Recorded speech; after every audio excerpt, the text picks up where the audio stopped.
So in today's video, we're going to implement a command line interface to chat with LLMs inside of any text editor that you might want to use in a way which is completely free. So you're not going to have to pay for any output tokens through an API. This command line interface is going to work like this. We'll have some markdown file, we'll type a prompt inside of it, and then when we call our CLI, which we're going to name prompt, it's going to fire this off to the Grok API, and then it's going to return to us the LLM response. And you can chat with the LLM directly in line in the markdown file. Now, there's going to be a couple things that the CLI can do. The first is that it'll be able to comment out lines in the prompt to avoid sending them to the model. So you can see here if we have bark like a dog, and then we save this, let's run the prompt command again. You can see now it's completely ignoring the first part, and it's just barking like a dog. Also, what we can do is we can link files for context. So let's say, what is this file doing?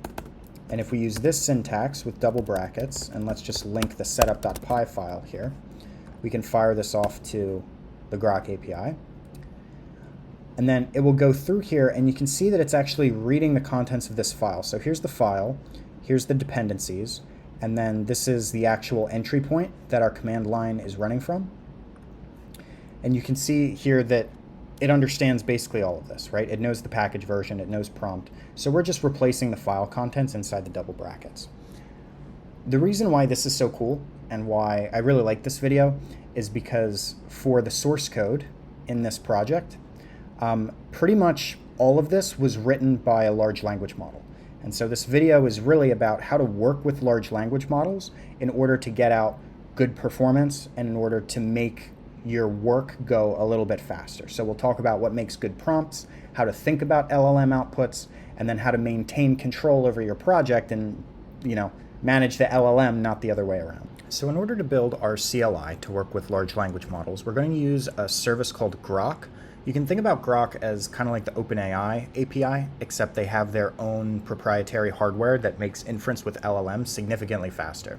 Grok also hosts several different models that we can choose from different, developers. So there's Meta's Llama model, we have the largest Mistral model, Gemma is Google. So this is what we're going to be using to build our CLI. Now the first step here is going to be just writing some code to send a prompt to the Grok API and then get a response from a language model. So they provide a really simple kind of quick start guide here for us to pull in. This is pretty much the only code that we're going to be writing for this whole video. So I'm going to go ahead and just wrap this code inside of a function. We'll call it dispatch, and this is what we're going to use to start actually chatting with LLMs.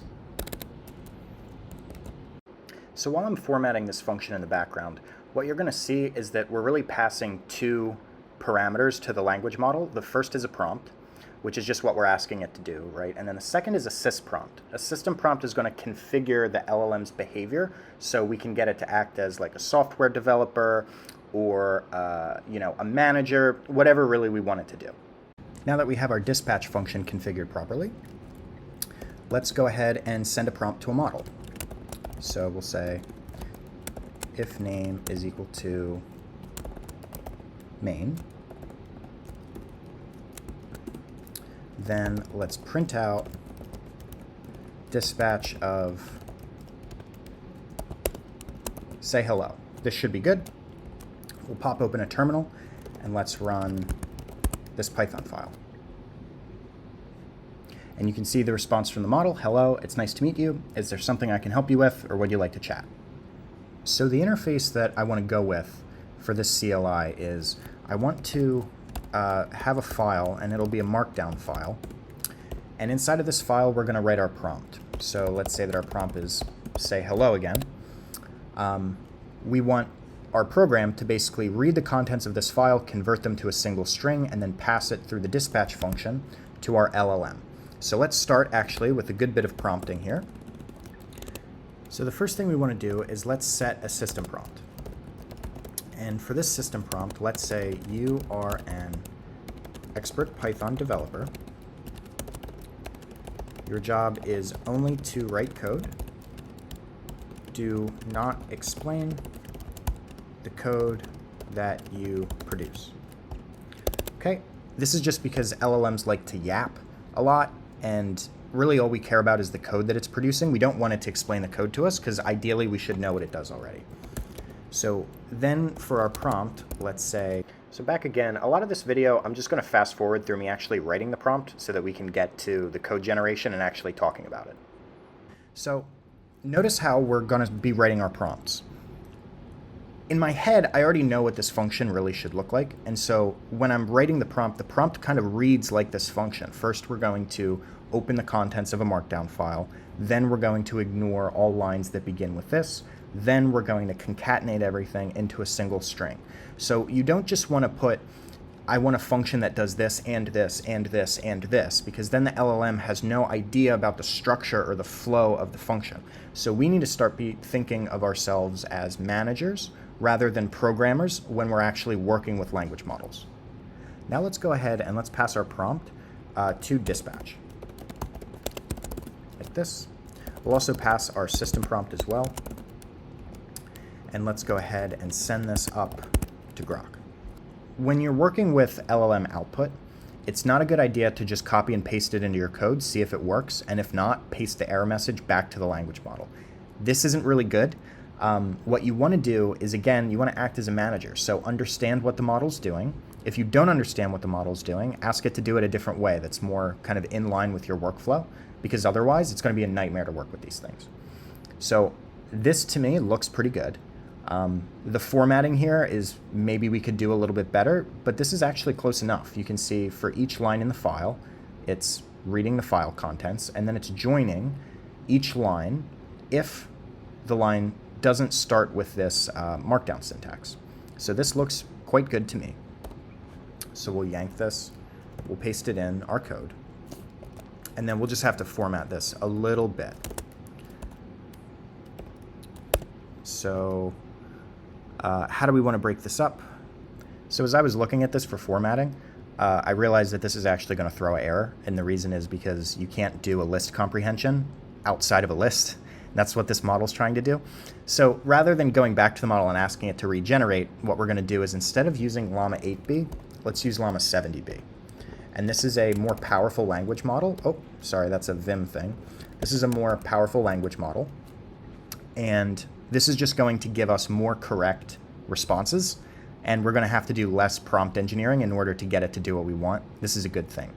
There's one last thing I want to add to our system prompt, which is make sure you document each function you return with a doc string. And this is just so that the model will do our function documentation for us. Let's go ahead and run this again through Grok. Now you can see our LLM has now done our function documentation. It's done type annotation, which we really like. And now it's doing this the right way. So we have a list comprehension. We're joining the contents of a list on a new line. This is what we want. So after copy pasting the function in and doing some reformatting here, we now have the function that we want. So instead of passing our prompt this way, let's pass our prompt using the read markdown file function. And we know that this is coming from our markdown file, ask.md. So let's, for right now, let's get rid of the system prompt, because recall in here we're having it say hello. So we don't want to conflict our system prompt with our prompt, because then the model is going to give us a weird output. Actually, it might be good to see that. So we'll save this, and then let's open it up here in our Python file. What's happening here is our system prompt is at odds with our prompt. You have to make sure that these two things are kind of synergistic with one another in order to get good LLM responses. Otherwise, you're going to get something like this where it just goes off on a tangent and doesn't do what you asked it to. So now what I want to do is, instead of printing the results of dispatch to the terminal, I want to actually append them to ask.md. Now, I know how to write this code, probably you do as well, but the whole point of this video is to work with LLMs. So let's get more specific, refined output from this model. So let's say, write me some Python code to append a string called response to a file named ask.markdown. So now back in our main.py file, let's go ahead and let's actually run this. And you can see that it's giving us exactly what we asked for. It's opening a file named ask.markdown, and it's appending a response to the file. Now, it wrote this as a function. We don't need it to be a function, and in fact, I would prefer that it's not. So let's put this in here. Now, let's set the output of dispatch to be response. And then rather than having new lines at the end, let's go ahead and put them at the beginning. And we'll have a few at the beginning. So now this looks good. Now what we should be able to do is we should be able to go back into ask.md. Let's run this query again. And now you can see nothing's in the terminal when we refresh this file. And we now have our response right in the file. So this is our chat interface. So now I'm going to start showing like how I would actually do this at speed, so you get a sense of actually how useful these things are. So what I want in our project is I want us to have a configuration file called .prompt. And this file is going to be TOML. It'll contain the default model name, which for us is our 70 billion parameter llama model. It will also have a system prompt so that we don't have to provide it through the command line each time. It'll default to being empty. And then finally, we'll have a buffer name, which will default to ask.markdown. And a buffer is just a thing you write text into. So that's why ask.markdown is our buffer. Now let's copy this, paste it into our buffer. Now we'll call this. And here's the prompt we're going to go with.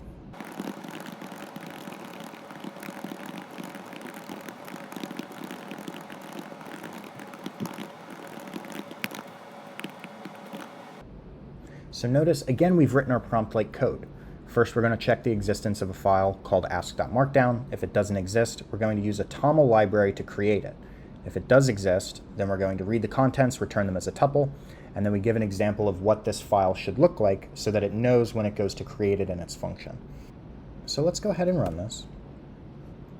Let's see what we get.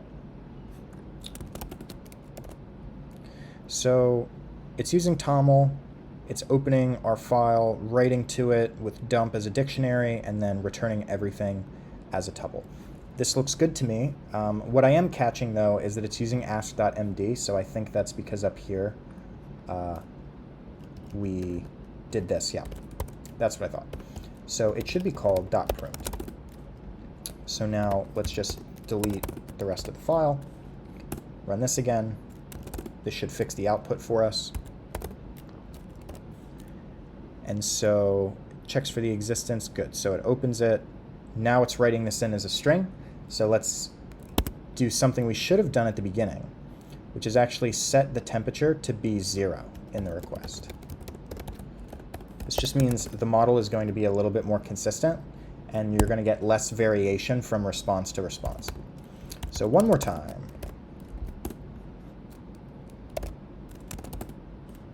All right.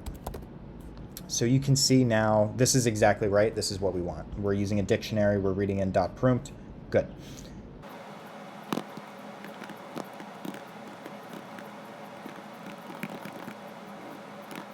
So now we can clean this up even more. Let's go down here, get rid of this, and let's say that model, sysprompt, and the file name are going to be equal to this create or read prompt file function. Now we're reading from the file name. Prompt there, sysprompt, and then the last thing to pass to dispatch is a model. Okay. Now, what we can also do is replace this in here with the file name, because eventually we'll be able to read that file name in from the command line. So this all looks very good to me inside of .prompt.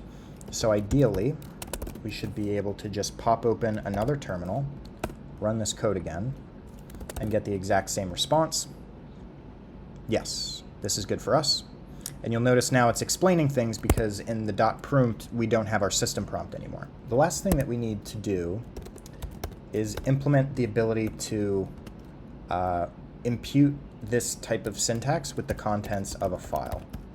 Right? We talked about this at the beginning of the video. So in order to do this, let's say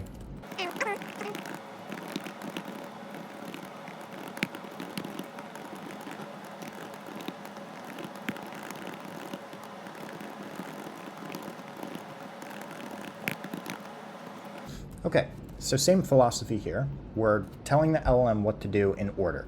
So write a Python function. It's going to consume a string. It's going to find all occurrences of this syntax, where the file name here is a valid path.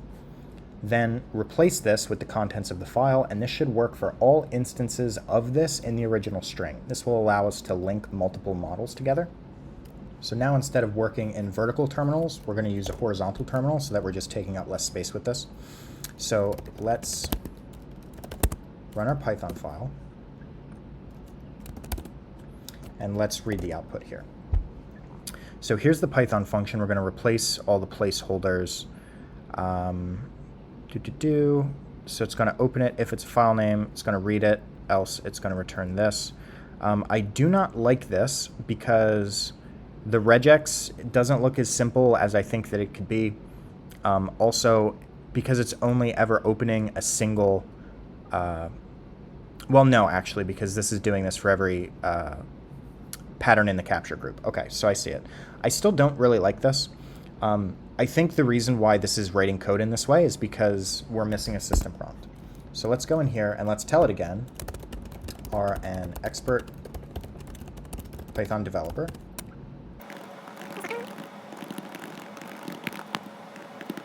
So let's now try this again and see what we get. So you can see now there's significantly less yapping here because of the system prompt that we added. However, it's still really intent on using this regex pattern. Now, I'm pretty familiar with regex. It's not obvious to me what's going on here. So rather than pasting this in my code and crossing my fingers, I'm going to go with what I know is going to work in this case, or at least what I would do, so that if it throws an error, I can troubleshoot that. So let's have two open brackets, and then this -s is white space. And we're going to have a capture group that basically gets anything in here. And then one more occurrence of white space, and then closing brackets. So this is going to be our regex pattern. Now we can go ahead and actually move this inside of our code.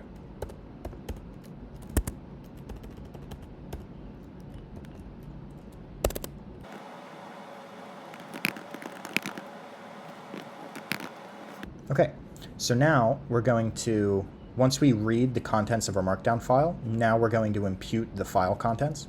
So we can just put in here read, replace with file contents of that. Here we get this. I realize it didn't do the function documentation. I'll just fix that in post. We don't need to backtrack for now. And then rather than sending anything off to the Grok API, let's just print out our prompt so that we can test this. So let's pass in source main.py as well as our .print file. And when we print this out, we should get this. Yeah, so here's our .print file, and then here is our source main. This is really good, and we can start now passing the LLM our code to have it actively edit it. What we want to be able to do is we want to be able to pass in command line arguments like -m for the specific model to use, and then like -f or -b for the buffer name to use.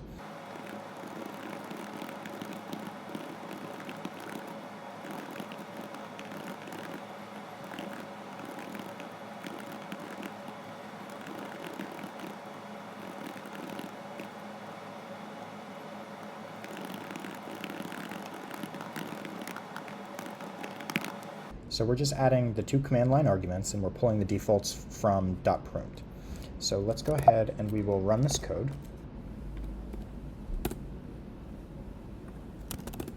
Let's see what it comes up with. So just as a design decision in general, I don't like that the defaults are none and it's setting these things after the fact. I would rather just set the defaults directly from .print. So let's We'll still take this as code because I think this is pretty good, but instead let's just take the first 3 lines, paste them in here, and let's just do a little bit of reformatting.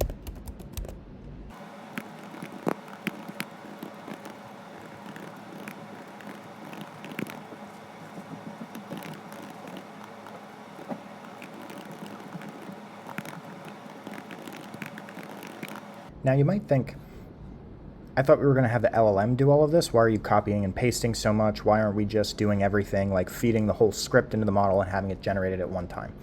You can't seed design to a language model. You have to treat this really top down. So we only want it to be doing the little steps that we ourselves would have done, pull them in, edit them, reformat them if we need to or we think they need it. And then you just iterate like that. It's better to do things in small, very simple steps where you have a high probability of success rather than trying to do big things all at once, and then you have to kind of unravel this nest of errors that just creates a really unpleasant user experience. So the last bit of functionality that we want is we want to be able to provide command line arguments to set the default model, default buffer, and the system prompt that the CLI is going to use by default. So in order to do this is going to go kind of more or less the same way, but we're just going to ask it to be careful about documentation here so that we don't have to write documentation for these functions.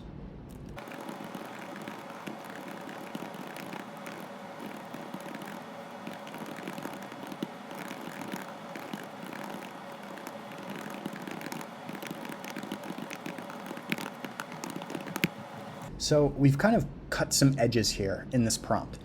What I did was I gave it a single example. The first thing it should do is create a function called setDefaultModel, and I guess I should spell this right.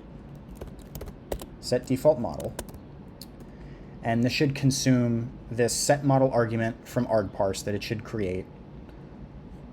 It'll then take that value and set it as the default model in .prompt, and then I'm kind of shortchanging here and saying implement the same functionality for setDefaultBuffer and setSysPrompt. Let's see if the model can actually understand what I'm asking it to do.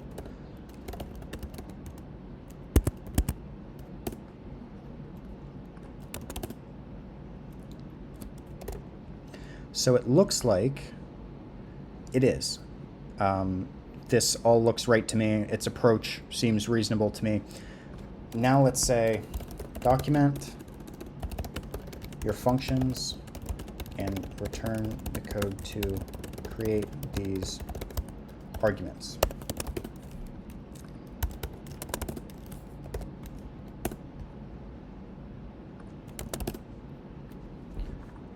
Okay, so it's not going super deep into the function documentation, but this is actually okay. I mean, the function is pretty straightforward itself. And then down here, set default model, set default buffer, and then set sysprompt. This all checks out. But notice that the argument names themselves don't actually match up with what the model provided in the functions. But again, this is okay because this has given us a framework that we can use. So the first thing we should start with here is let's yank these functions, and then we'll go ahead and put them in our code like this. So this is nice. Notice how the model picked up that I like double lines of white space between my functions. So that's pretty great. Now, this is coming from model, but really this should be coming from set model. Instead of buffer, this should come from set buffer. And then from sysprompt, this should come from set sysprompt. So these are going to be the names of our arguments. So we can go down here and let's yank these setters here. Oh, good.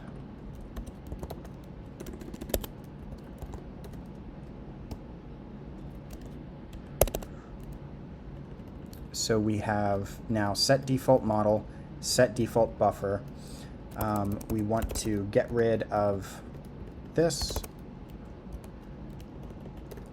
We're not going to have any shortcuts like this. We want to be able to pass this explicitly.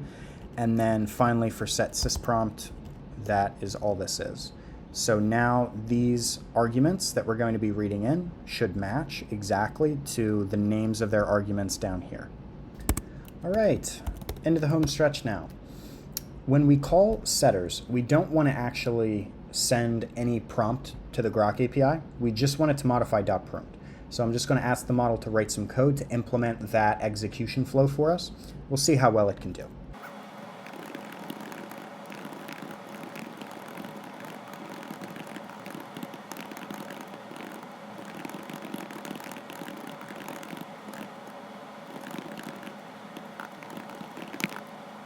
All right, so here's my first pass at like kind of a fast prompt. So we're going to update the code so that when these setters are provided, only their associated function is called.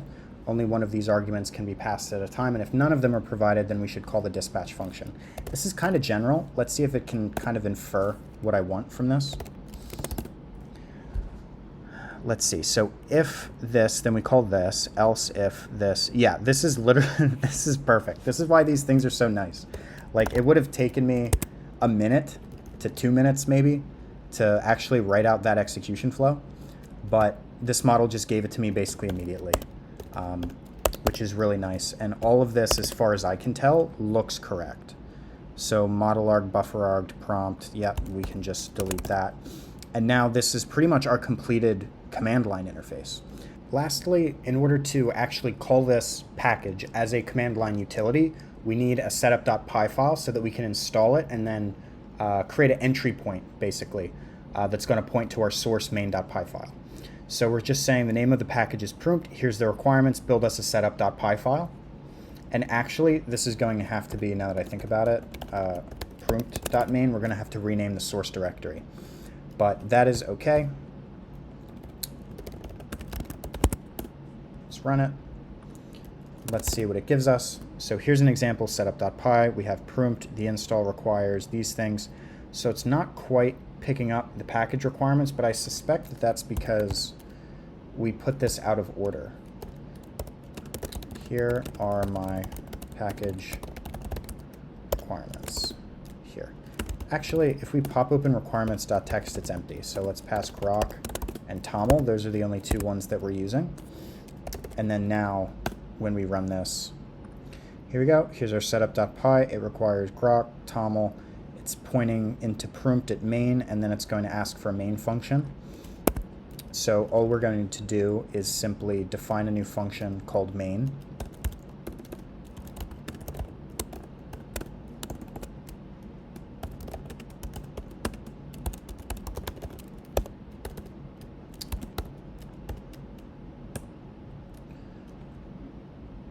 That's down there.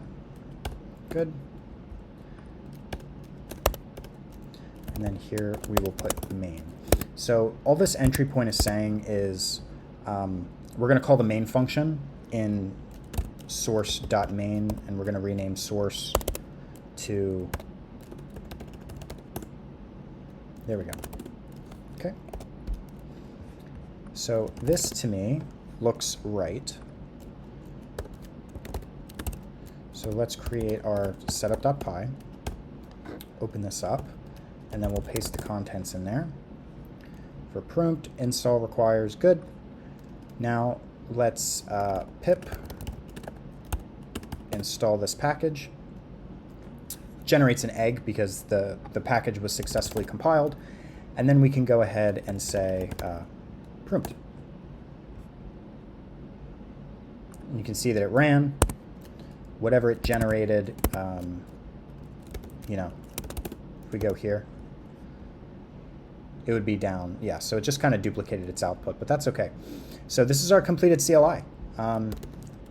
You know, I will at some point have this up on the GitHub, but I'm still getting the channel GitHub together.